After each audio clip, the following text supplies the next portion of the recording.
right, next case, Collier County versus Thomas Curry.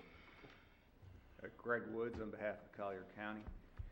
I'd like to raise three primary grounds or reasons for remanding this case back to the trial court. I think the first two will be fairly quick and straightforward. The third one will probably generate some discussion. The first ground would be fact issues related to estoppel based on Mr. Curry continuing to work for Collier County and accept benefits under his employment with Collier County after the purported breach by Collier County. The second point would deal with the trial court erroneously awarding attorney's fees under Florida statute 448.08. And the last point will be that the court improperly disregarded Collier County's reconsideration ordinance. Okay. Can I ask you a question about the last first? Yes, Your Honor. That ordinance is a Collier County, governed the Collier County Board of County Commissioners. Correct. In this case, they were the board of the Airport Authority. The same rules apply, Your Honor. Do they? Why? I know the Airport Authority was given authority to have an administrative code, but I haven't seen any evidence of that. I don't have the site for the court, but basically the Airport Authority adopts the Board of County Commissioner rules and procedures. There is a provision in its administrative code of rules that does that? Yes, Your Honor. Okay. Returning to the first point, estoppel. According to appellee, the county improperly rescinded or revoked his employment on January 9th, 2013. But he continued to work under the first contract that he was employed under with a pay increase. And the appellee was subsequently advised at a board meeting on March 26, 2013, that the board would not continue his employment after September 30th, 2013, the date of termination under the original employment contract. So if Collier County breached the agreement on January 9th, the appellee should have declared a breach as of that date and could have sued us for a breach. Well, what part? I mean, they breached the extension agreement, correct? Correct. But the underlying agreement was not rescinded. It was not, Your Honor, and it was still in effect until whenever it was, September 2013. Well, the appellee elected to operate under. Well, I mean, the agreement was binding until then. The other agreement modified that agreement, right? But that was rescinded. The extension was rescinded pursuant to the reconsideration ordinance. Right. The 4% remained. The original contract was there, but the original contract was revised. At the January 9th board meeting, they gave him a increase of 4% in his salary, which he elected to accept and continue working for the county. He elected to accept on a condition that he wouldn't sue for breach of the extension agreement? I mean, was there any discussion? There was no discussion. There was no discussion, so the county just assumed that it could breach part of the agreement, and if it didn't breach another part of the agreement, he was stopped. The county kept working. The county assumed that if Mr. Curry elected to continue working for the county, he was under the terms. Bound, was he not? If the county breached by rescinding the extension agreement, right, all bets are off. He had an underlying contract that extended until September 2013. How could he walk away from that? If assuming for argument's sake that the extension was a valid agreement, it incorporates the terms of the first. By breaching the extension agreement, the county would have breached the entire agreement. You think? Yes, I believe so, Your Honor. And so, by electing to go forward, essentially under a new agreement, whereby he's got a increased salary. The county paid it to him. I don't know that he had any contractual basis for insisting on the salary increase since the commission had rescinded the agreement under which it was paid. He showed up for work on January 10th Right. and accepted the 4% price increase, did not reject it. It would. So, but those, Your Honor. Yeah, but at that point, there's still a breach, is there not? I mean, does the county have to breach the agreement entirely? Does someone has to breach an agreement entirely for there to be a breach, or can they breach one term? Well, Your Honor, I believe you can either have a minor breach and the parties can proceed, and they both basically are stopped or waived that breach, or you can have a major breach, in which case all bets are off and you're entitled to sue for the breach. Did the county assume, since he was accepting this higher pay, that he would stay beyond September 2013? No. So they weren't expecting him to comply with the rescinded contract? Well, I should say that he had the potential of staying beyond September 30th, 2013 if he met certain, had to bring the Immokalee Airport into a profitable situation. If there was essentially if they negotiated a new contract. Correct. But they didn't do that. They did not. They'd already negotiated this extension, and then the county rescinded it. Correct. And so the county could not have any expectation that while he was accepting the higher pay, he was going to stay beyond September 30, 2013 because of him accepting that higher pay in the interim. I would agree with the court on that point. Okay, so how in the world is he a stop? The county didn't rely on that. The county didn't change its position. The county paid him a salary and allowed him to continue working if he was under contract. Not if we breached. If he was breached, he had no obligation to show up. There was no rescission of the 2010 contract. It was in place. In fact, you couldn't have rescinded that contract because under the rescission ordinance, reconsideration ordinance, because you were well beyond 2 board meetings since then, correct? So he had an enforceable contract that he entered into in 2010.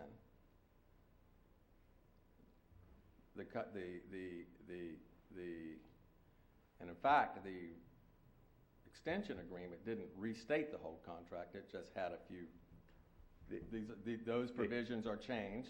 The extension agreement incorporated terms of the original contract. Yeah, and then that incorporation, that whole agreement was rescinded, including the incorporation. Every bit of it was rescinded, leaving the original contract in place.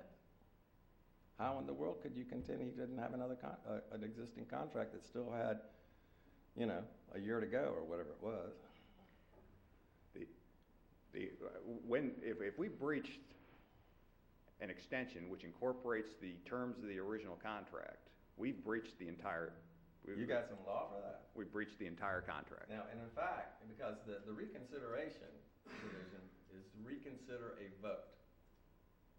And so it was under that ordinance that the vote to alter and extend the original contract was reconsidered and taken back. And you're saying to me that also breached or did away with the underlying contract? If you accept their argument that we in fact breached, we assert that we were allowed to properly reconsidered under our ordinance. Okay, so you rescinded that vote. Correct. Therefore, leaving the status quo prior to that vote in place. Yes. And he had a contract that extended to September 30th, 2013. He did, but He was bound by it. You didn't relieve him of that contract. Actually, coming out of that January 9th meeting, you essentially have a new contract because you've increased his pay and agreed to follow the terms of the original contract. That's what they voted on January 9th, 2013.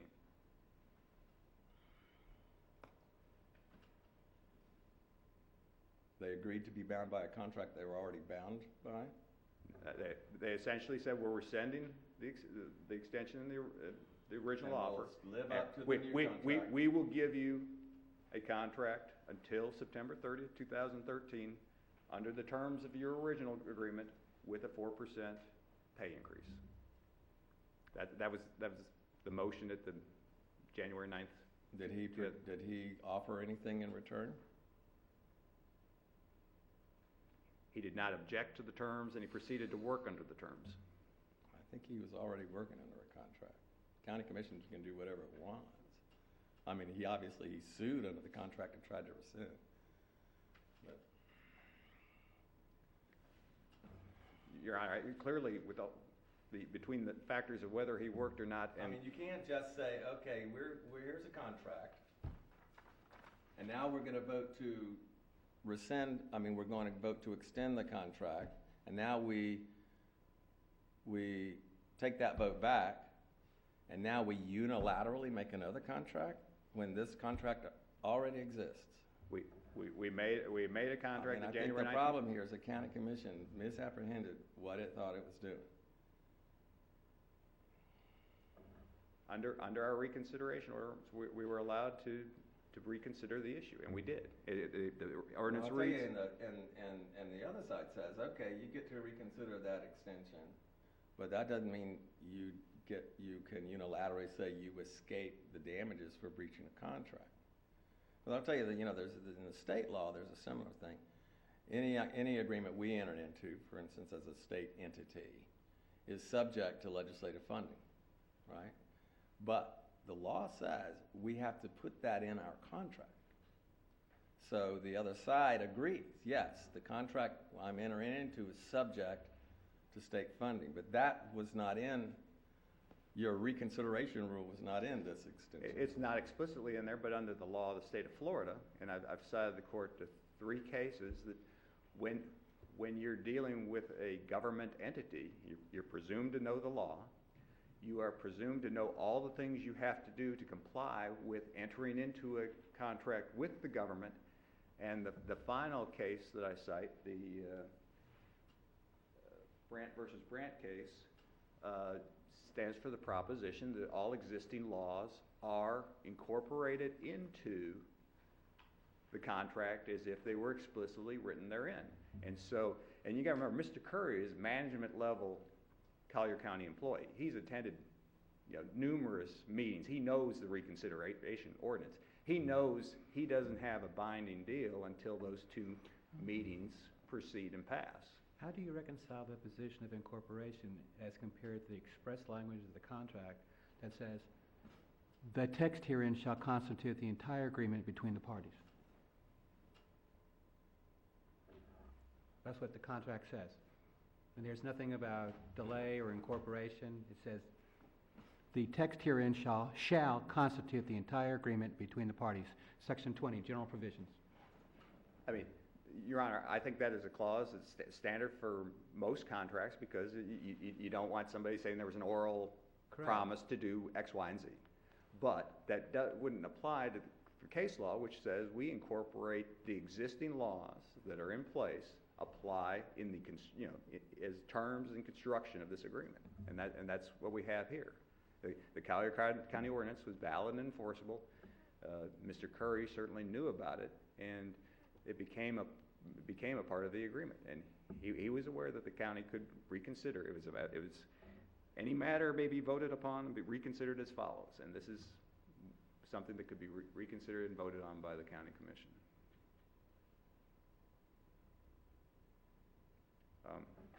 Sorry, shifting gears. Okay. Attorney's fees under 448.08. The appellee has cited 3 cases for the proposition that they're entitled to attorney's fees. All of those cases are important because they predate the Florida Supreme Court's decision in Dade County versus Pena at 664 Southern 2nd 959, which indicates that to get fees under that particular statute, and remember, attorney's fees statutes are strictly construed, you have to follow them, that it must be an action for, quote, back wages, quote, to implicate statutory entitlement to attorney's fees. Here, the circuit court did not award back wages, rather attempted to award severance damages for work that was not performed. So that in this instance, the attorney's fees award would need to be reversed. So you have a authority that says contracted severance pay does not qualify as wages under that statute? I do not have a, no, I do not. And he has a pre-Pena case talking about severance. There are no, did not come across any post-Pena cases I addressing guess one severance. that I came across is called Elder versus Islam at 869 Southern 2nd, 600, 2004, talking about 448.08. They give a discussion of the existing case law, including Coleman, and they go down to say, central to these definitions and results reached in the above cases is that the term wages involves some compensation paid to an employee for services rendered to his employer. Broadly read, this definition embraces salaries, commissions, bonuses, vacation pay, and severance pay.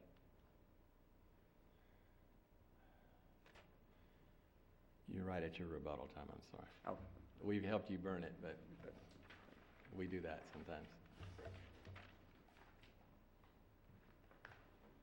May it please the court. My name is Joe Stewart. I'm a sole practitioner for Naples, and with me today is my son, Skylar, Mr. Woods. Collier County was fortunate to have Mr. Chris Curry as its executive director over 3 of its airports. And by all accounts, as reflected in the record, he had done an excellent job. $20 million in grants, the FDOT award for the best aviation project for the year. Yeah, but other than saying they fired him for cause, that really doesn't have any bearing on the legal issues in the case. And there's no claim that he was fired for cause, Judge. Allow me to address the chronology, because I think that may assist in the concern that Your Honor had over this estoppel issue. There was only one contract. If you were to take a look at record page 12 and 13, this is the extension and amendment agreement. Right. And it was, the contract was extended, the original contract was extended from an expiration date of September 30th, 2012 to an expiration date of September 30th, 2015. I'm reading from page 12, the record page 12.